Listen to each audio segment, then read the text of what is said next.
நிச்சயமாக இருக்கும். இங்கே வேலை தேடி வரலாம், அதுக்கு ஒன்றும் தடை இல்லை. ஏன்னா நம்ம தமிழர்களோட இன்னைக்கு எல்லாம் இந்தியா முழுக்க உலகம் முழுக்க வேலை செய்கிறாங்க. ஆனால் ஓட்டுரிமை அப்படிங்கிறது நிச்சயம் வந்து அவங்கவுங்க பிறந்த மாநிலத்தில் இருந்தால் தான் அது அவங்களுக்கும் நல்லது, நாட்டுக்கும் நல்லதுங்க. அதனால் இதை வந்து மத்திய மாநில அரசுகள் இதை கவனத்தில் கொண்டு வேலை வாய்ப்பு வாங்க, உங்களை வந்து வந்தாரை வாழ வைக்கும் தமிழ்நாடு தான், யாரையும் வேணான்னு சொல்ல. ஆனால் ஓட்டுரிமை என்பது அந்தந்த மாநிலத்தில் இருந்தால்தான் அது நல்லதாக இருக்கும் அப்படின்றது தான் இந்த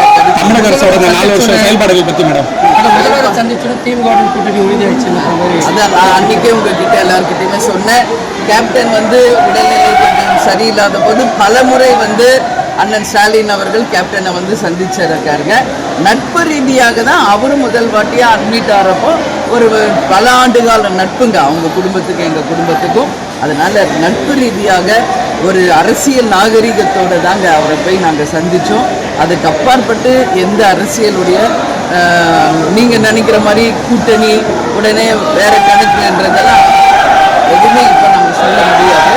அதனால் நான் ஏற்கனவே உங்களுக்கு சொன்ன மாதிரி எங்கள் கட்சியினுடைய வளர்ச்சி, எங்கள் கட்சியினுடைய வளர்ச்சிக்கான ஃபோக்கஸ் தான் இப்போ பண்ணிக்கிட்டு இருக்கோம்.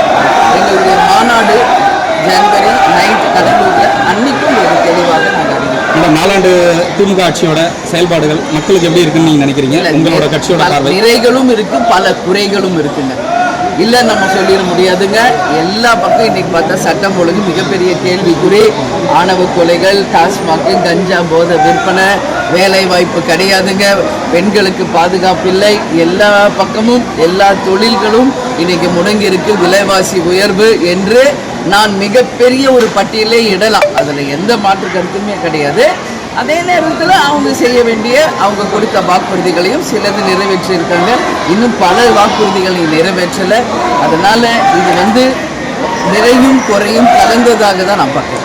உங்களோட சுற்றுப்பயணத்திலே மின்சாரம் கட் பண்ணியிருக்காங்க அந்த வேண்டிக்கொண்டியதில், அதை பற்றி இது நாங்கள் 20 வருஷமாக பார்த்துக்கிட்டு இருக்கோம். எங்களுக்கு இது எதுவுமே புதுசு இல்லைங்க. நாங்கள் தலைவர் கேப்டனோடையே பயணித்தவங்க தமிழ்நாடு முழுக்க. கட்சி ஆரம்பித்த நாளிலிருந்து இந்த மாதிரி பல சவால்களை சந்தித்து தான் இந்த கட்சி இன்னைக்கு 20 ஆண்டு காலத்தை தொட்டிருக்கோம்.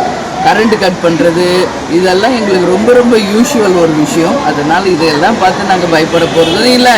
எங்கள் சுற்றுப்பயணத்தில் எந்த தடை வந்தாலும் அதை எதிர்கொள்கின்ற சக்தியோடு தான் இன்னைக்கு நாங்கள் வந்திருக்கோம். சரிங்களா?